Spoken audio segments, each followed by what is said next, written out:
Hello everyone. త్వరలో రాబోతున్నటువంటి group 2 మీద చాలామంది అభ్యర్థులు ఇంట్రెస్ట్ చూపిస్తున్నారు. ఇందులో భాగంగా గ్రూప్ 2 క్వాలిఫై అవ్వడానికి, ప్రిలిమ్స్ క్వాలిఫై అవ్వడానికి, మెయిన్స్ క్వాలిఫై అవ్వడానికి ఏ బుక్స్ చదవాలి? ముఖ్యంగా ఈ వీడియోలో మనం గ్రూప్ 2 ప్రిలిమ్స్ ఓరియంటేషన్లో ప్రిలిమ్స్కి ఏ బుక్స్ అయితే మనకి ఎక్కువ స్కోర్ చేయడానికి అవకాశం ఉంది అనే అంశాన్ని మనం ఈ వీడియోలో చూద్దాం. అసలు బుక్స్ సెలెక్షన్ అనేది ఎంత ఇంపార్టెంట్ అంటే, మనం ఎగ్జామ్ ఓరియంటేషన్లో చదువుతున్నామా లేదా, అసలు ఆ ఎగ్జామ్లో ఇవ్వబోయే సిలబస్ ఏదైతే ఉందో సిలబస్ని అనుసరించి మనం చదివే బుక్స్ ఉన్నాయా లేదా అనేది చాలా ఇంపార్టెంట్ అనమాట. చాలామంది అభ్యర్థులు బుక్స్ సెలెక్షన్ చేసుకోవడం దగ్గరే తెల్లబడుతూ ఉంటారు. దీని కారణంగా ఎగ్జామ్స్లో చాలా మార్కులు కోల్పోతారు. మనం చదివిన బుక్స్ వేరే ఉంటాయి, అక్కడ ఇచ్చినటువంటి ప్రశ్నలు వేరే ఉంటాయి. వాటికి వీటికి తేడా ఉండటంతో అయ్యో నేను చదివిన బుక్స్ నుండి ఒక్కటే రాలేదు, అవుట్ ఆఫ్ సిలబస్ ఇచ్చేశాడు అని ఫీల్ అవుతారు అభ్యర్థులు.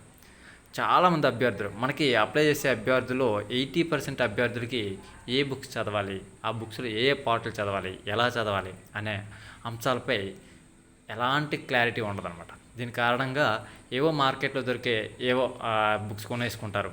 దీని కారణంగా వాళ్ళు తమ విలువైన కాలాన్ని కోల్పోవడంతో పాటు ఈ నోటిఫికేషన్కి కూడా మిస్ అయిపోతారు. కనుక అభ్యర్థులు ఎవరైనా సరే ముఖ్యంగా మనం చదవబోయే బుక్స్ ఎలా ఉండాలి, వాటిని ఏ విధంగా చదవాలి అన్న దానిపై కనీస అవగాహన కలిగి ఉండాలి. సాధారణంగా ఈ విషయాలు తెలియక చాలామంది అభ్యర్థులు కోచింగ్ ఇన్స్టిట్యూట్లు ఏవైతే ఉన్నాయో ఈ కోచింగ్ ఇన్స్టిట్యూట్ ఇదంతా ఒక పెద్ద మాఫియా టైప్ అనమాట. అంటే నోటిఫికేషన్ లేకపోయినా సరే నోటిఫికేషన్లు వచ్చేస్తున్నాయి అదిగో ఇదిగో అని చెప్పి వాళ్ళ కోర్సులని అమ్ముకోవడానికి, టెస్ట్ సిరీస్ అమ్ముకోవడానికి చాలా విశ్వ ప్రయత్నాలు చేస్తూ చాలా వీడియోలు చేయడమో లేదంటే పాంప్లెట్లు పంచడం చాలా కార్యక్రమాలు జరుపుతూ ఉంటాయి. కానీ కోచింగ్ తీసుకుంటేనే మనం జాబ్ కొట్టగలమా అంటే కోచింగ్ అవసరం లేదు. ప్రధానంగా కనీస అవగాహన ఉండి ఈ బుక్స్ని పదే పదే రివిజన్ చేయగలిగితే ఎలాంటి అభ్యర్థి అయినా సరే జాబ్స్ని ఈజీగా కొట్టచ్చు. మెయిన్లీ ఇప్పుడు మనం చెప్పుకోబోయే గ్రూప్ 2 లాంటి జాబ్ని ఈ ఆబ్జెక్టివ్ టైప్ ఎగ్జామ్స్ని ఈజీగా క్రాక్ చేయవచ్చు అనమాట. ఒక సరైన మెంటార్ అండి, మనం చదివే బుక్స్ సరైన ఎంపిక చేసుకోగలిగితే మనం విజయానికి అతి చేరువలో ఉన్నట్టే లెక్క. మనం సరైన ప్రణాళికాబద్ధమైన ప్రిపరేషన్ కొనసాగించినట్లయితే ఈజీగా ఈ గ్రూప్ 2 వంటి జాబ్ని మనం క్రాక్ చేయొచ్చు. ఇందులో భాగంగా మొదట మనం చేయాల్సిన విషయం ఏంటంటే గ్రూప్ 2కి సంబంధించి గ్రూప్ 2 సిలబస్ ఏంటి, ఆ సిలబస్లో ఏంటి ఇచ్చాడు అనే అంశాలను మనం అభ్యర్థి క్షుణ్ణంగా పరిశీలించాలి. అందులో మొదటిది ఏంటంటే అసలు సిలబస్ని ఎందుకు చూడాలి అంటే, అభ్యర్థి మార్కెట్లో ఉన్న ఏ బుక్ కొనుక్కుంటాడో అందులోని అది సిలబస్ ఓరియంటేషన్లో ఉందా లేదని చూడడం. ఇదే సిలబస్ అనుకుంటే గుడ్డిగా ఫాలో అవుతూ ఉంటాడు. అది సిలబస్లో ఉందా లేదనేది చూడడం. దీని కారణంగా జరిగే పరిణామం ఏంటంటే మనకి ఎగ్జామ్లో చదివేది ఒకటి, ఎగ్జామ్లో వచ్చేది ఒకటి ఉంటుందన్నమాట. దీని కారణంగా మళ్ళీ ఈ విధంగా కూడా అభ్యర్థి తన విలువైన సమయాన్ని కోల్పోతూ ఉంటాడు. కనుక మనకి సిలబస్లో ఉన్నది చదవడం ఎంత ముఖ్యమో సిలబస్లో లేనిది చదవకుండా ఉండటం కూడా అంతే ముఖ్యం అన్నమాట. కనుక ప్రతి అభ్యర్థి కూడా సిలబస్ని మాత్రం క్షుణ్ణంగా చదవాలి. ఏ అంశాలని అడుగుతున్నాడో, ఎగ్జామినర్ ఏ పాయింట్ ఆఫ్ వ్యూలో మనకి క్వశ్చన్స్ ఫ్రేమ్ చేసే అవకాశం ఉంది అన్నది మనకి కనీస అవగాహన రావాలంటే సిలబస్ని పూర్తి స్థాయిలో అవగాహన చేసుకుని ఉండాలన్నమాట అభ్యర్థి. అప్పుడే ఎగ్జామ్ని క్రాక్ చేయడానికి అభ్యర్థికి ఎక్కువ అవకాశాలు ఉంటాయి.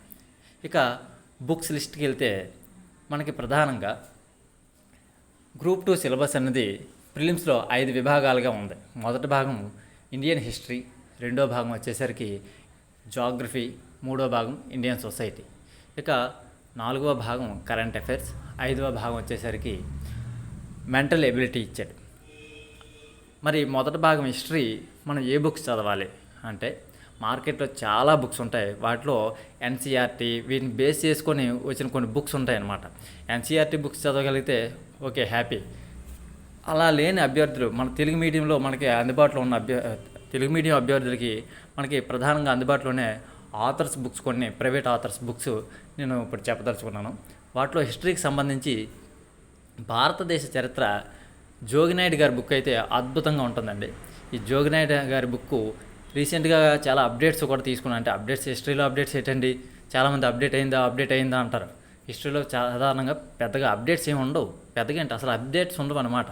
కాకపోతే ఆ బుక్లో మిస్ అయిన బిట్ని వేరే బుక్లో ఉంటే దాన్ని యాడ్ చేస్తారు. కొత్తగా వచ్చేది ఏమి ఉండదన్నమాట. అంటే ఆ బుక్లో ఇంతకుముందు తీసుకోలేదు అంటే డంప్ చేయకుండా ఏది ఇంపార్టెంటో అదే గ్రహించడం జరుగుతుంది. తర్వాత మనకి ఏదైతే అన్నెసెసరీ అన్న బిట్ ఏదైతే ఉందో అటువంటి బిట్ మళ్ళీ అడిగినప్పుడు దాన్ని యాడ్ చేయడం జరుగుతుంది అన్నమాట.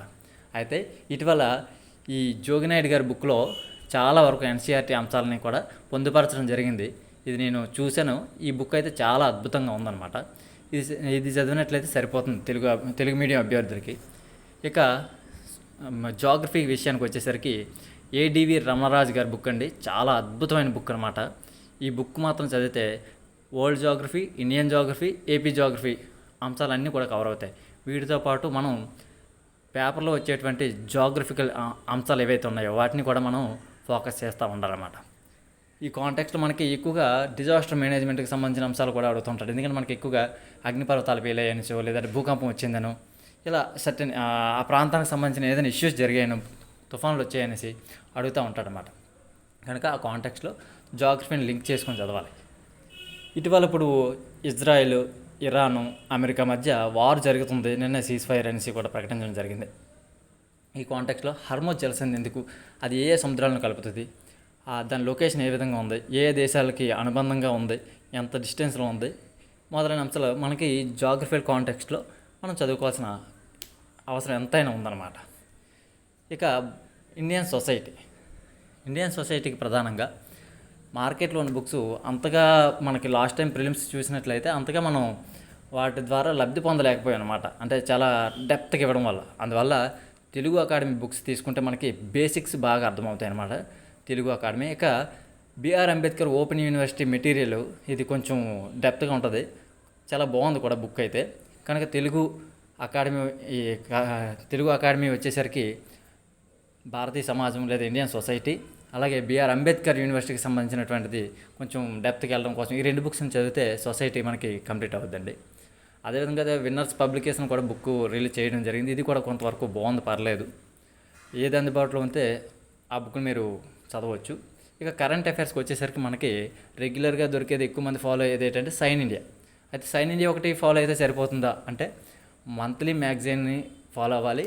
6 months కాకుండా మంత్లీ ఫాలో అవ్వాలి. దీంతోపాటు రోజువారీ న్యూస్ పేపర్స్ మెయిన్లీ. ఎందుకంటే సైన్ ఇండియా వాడు ప్రిపేర్ చేసేటప్పుడు వాడికి ఏది ఇంపార్టెంటో దాని మీద ఫోకస్ చేస్తాడు, మిగిలిన వాటిని పట్టించుకోడు. కనుక ఎగ్జామినరు మనకి ఇంపార్టెంట్ కాదు అనిపించింది, వాడికి ఎగ్జామినర్కి ఇంపార్టెంట్ అనిపించవచ్చు. కనుక పేపర్ని రెగ్యులర్గా ఫాలో అవుతూ ఉండాలి. కనీసం డేలో 1.5 hour నుండి 2 hours వరకు పేపర్ మీద స్పెండ్ చేయగలగాలి. అప్పుడే మనకి పేపర్లో ఉన్నటువంటి ముఖ్యమైన అంశాలని మనం తీసుకోగలుగుతాం. అలా కాకుండా చాలామంది పేపర్ చదువుతారు, ఏ స్పోర్ట్స్ పేపర్ చూస్తారు, లేదంటే సినిమా పేపర్ చూస్తారు, ఏ సినిమా ఎప్పుడు రిలీజ్ అవుతుంది ఇవే చూసుకుంటారు అన్నమాట. లేదంటే ఏ రాజకీయ నాయకుడు ఏం చేస్తారు, ఇది కాదు మనకు కావాల్సింది. ప్రభుత్వం కొన్ని పాలసీలను తీసుకురావడం, లేదంటే కొన్ని పథకాలను ప్రారంభించడం జరుగుతుంది. ఆ పథకాలు ఎందుకు అంటే ప్రభుత్వానికి ఏది ఇంపార్టెంటో అదే ఎగ్జామినర్కి ఇంపార్టెంట్, అదే మనకి ఇంపార్టెంట్. అంటే ప్రభుత్వం దేని పట్ల ఆసక్తిని చూపిస్తుందో దాన్ని మనము అబ్జర్వ్ చేస్తూ ఉండాలి. దాని నుండి క్వశ్చన్స్ అడగడానికి ఆస్కారం ఉంటుందన్నమాట. ఆ విధంగా కరెంట్ అఫైర్స్ని ఫాలో అవుతూ ఉండండి. దీంతోపాటు మీకు నచ్చిన బోల్డ్ యూట్యూబ్ ఛానల్ ఉన్న యూట్యూబ్లో ఏదో ఒక ఛానల్ రెగ్యులర్గా కరెంట్ అఫైర్స్ని అందించేటువంటి ఏదైనా ఒక మీకు నచ్చిన ఛానల్ ఫాలో అవుతూ ఉండండి. దీనివల్ల ఏమవుతుందంటే ఎక్కడైనా మనం ఈ రెండింటిలో మిస్ అయిన వాటిని వీళ్ళు కవర్ చేస్తూ ఉంటారన్నమాట. ఆ విధంగా కరెంట్ అఫైర్స్ని కంప్లీట్ చేయండి. ఇక మెంటల్ ఎబిలిటీకి వచ్చేసరికి ఆర్ఎస్ అగర్వాల్ లేదా విఎస్ఎస్ భవానీ శంకర్ పుస్తకాలు అద్భుతంగా ఉంటాయి. చాలామంది ప్రిఫర్ చేసేది ఆర్ఎస్ అగర్వాల్. ఈ మెంటల్ ఎబిలిటీ సరిపోతుందన్నమాట. ఈ బుక్స్ని ఎవరైతే ఫాలో అవుతారో వాళ్ళు ఈజీగా 150కి 120 మార్కులకు పైబడి స్కోర్ చేయవచ్చు అన్నమాట ప్రిలిమ్స్లో. గతంలో చాలా టఫ్గా ఇచ్చారని చెప్పి చాలామంది అభ్యర్థులు ఫీల్ అయ్యి ఏపీపీఎస్కి మొరపెట్టుకోవడంతో 1:50 తీయడం జరిగింది. ఇప్పుడు రాబోయే ప్రిలిమ్స్లో మాత్రం ఆ అవకాశాలు లేకపోవచ్చు. కనుక అభ్యర్థులు చాలా జాగ్రత్తగా ప్రిపేర్ అయితే ఎక్కువ స్కోర్ చేసి తమ ప్రిలిమ్స్ని గట్టెక్కించే అవకాశం ఉంటుంది. కనుక అభ్యర్థులు ఎవరు కూడా ఆధారపడకుండా ఈ బుక్స్ని మీకు అందుబాటులో ఉంటే కొనుక్కొని, లేదంటే అమెజాన్, ఫ్లిప్కార్ట్ వంటి ఆన్లైన్ సంస్థల్లో ఆర్డర్ చేసుకొని వాటిని తెప్పించుకొని చదివినట్లయితే మీరు ప్రిలిమ్స్ని ఈజీగా పాస్ అవ్వగలరు. ఇలాంటి మరెన్నో వీడియోస్ కోసం మన ఛానల్ని సబ్స్క్రైబ్ చేయడం మాత్రం మర్చిపోవద్దు. ఇటువంటి విలువైన సమాచారం, విద్యార్థులకు కావాల్సినటువంటి మంచి మంచి వీడియోస్ని మన ఛానల్ అయితే రెగ్యులర్గా అందిస్తూ ఉంటుంది. లైక్ చేయండి, షేర్ చేయండి, సబ్స్క్రైబ్ చేయడం మాత్రం మర్చిపోవద్దు. Thank you.